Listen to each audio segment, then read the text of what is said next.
had a baby during the pandemic, and so did she. What are you doing?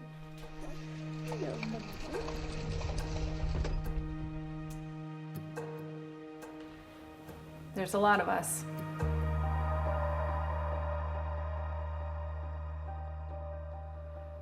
I've wanted to be a mother my entire life.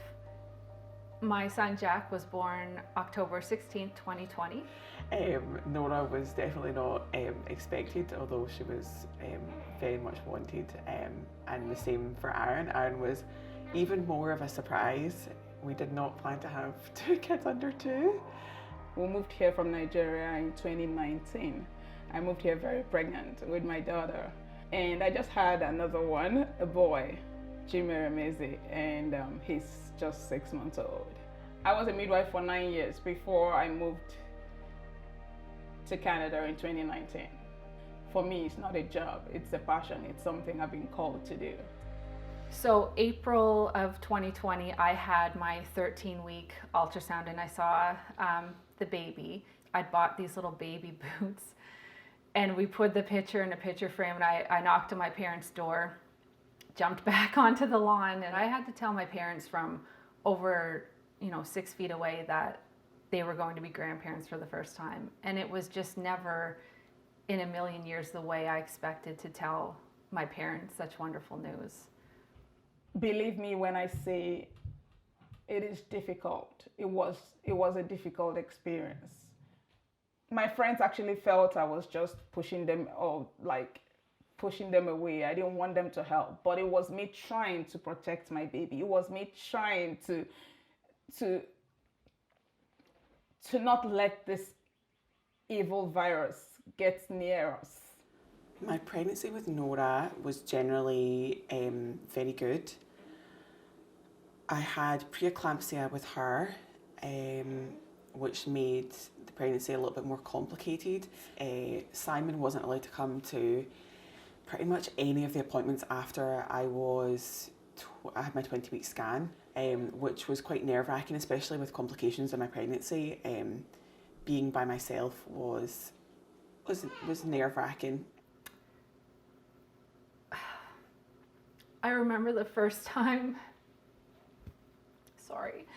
he heard the heartbeat was when I was in labor and we went to the hospital, and I remember seeing the look on his face, and I'd heard it so many times at my appointments, and I really took for granted what a special moment that would be for him to hear a baby's heartbeat for the first time. And it was within hours of meeting our baby, but I'd heard that heartbeat so many times, and it just wasn't the pregnancy I had always envisioned. I never ever thought that I would be married and going to prenatal appointments alone.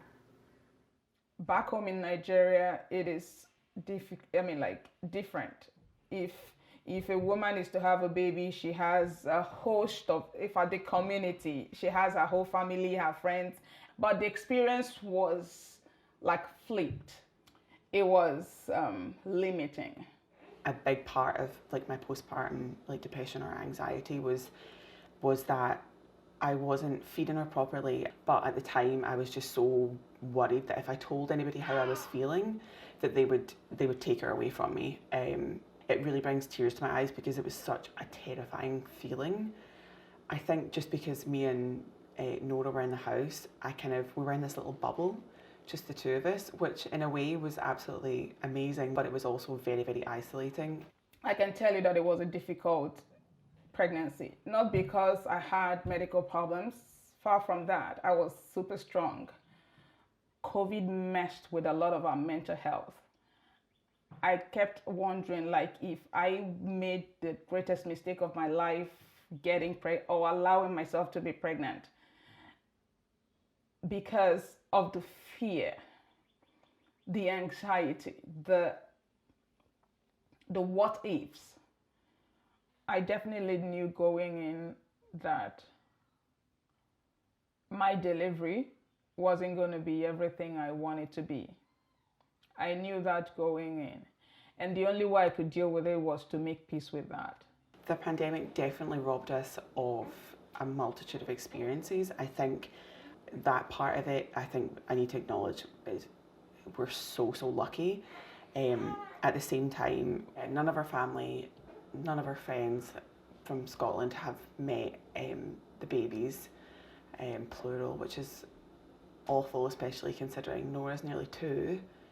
You start to realize, you're really missing that human connection. You want another mom to talk to, and not just someone who's in a mom group on social media, but a real mom face to face to say, oh my gosh, so and so didn't sleep at all last night, or what are you guys doing for feeding?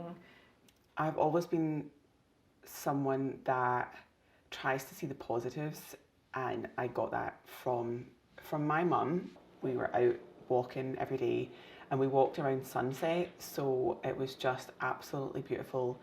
I would just breathe.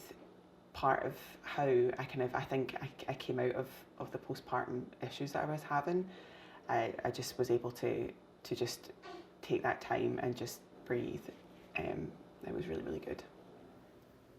Did you end up avoiding COVID?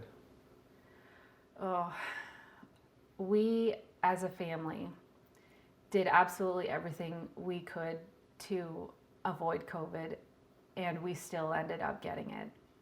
You just feel as a parent, it's your job to protect your child. And my husband and I both felt that in some way we'd let him down. However, we've talked through it, and we both recognize that there's nothing we could have done differently. I have accepted it. There's no point holding on to resentment, because, we do have to move forward, but I have to move forward in a way that I feel is safe for my family. COVID tested my resolve. COVID tested my strength. I thought I was going to go crazy at some point. Really stark raving mad. There were times I felt like that. I felt so isolated. I felt like I was going to lose it all. But it proved to me that I am a superwoman. I am extra.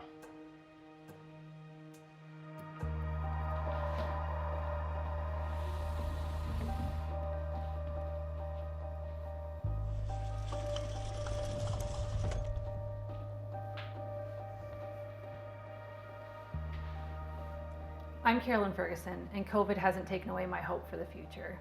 I'm still optimistic, but I'm also a realist. COVID is still here, and we still have to protect the young and vulnerable people in our lives. My name is Eukaria Remy Kingsley. I had a baby in the pandemic. It was difficult, but with that came valuable lessons. That I am unstoppable. I can do anything. That I'm unbreakable. I would not take that for granted, the lessons that came with the hardship. It brought hope for the future, and for that I'm grateful. My name is Beth Hamilton, and I've tried really hard not to let the pandemic affect my optimism. I think the world can be a really scary place, but it's important to be grateful for what we've got and just keep going and moving forward.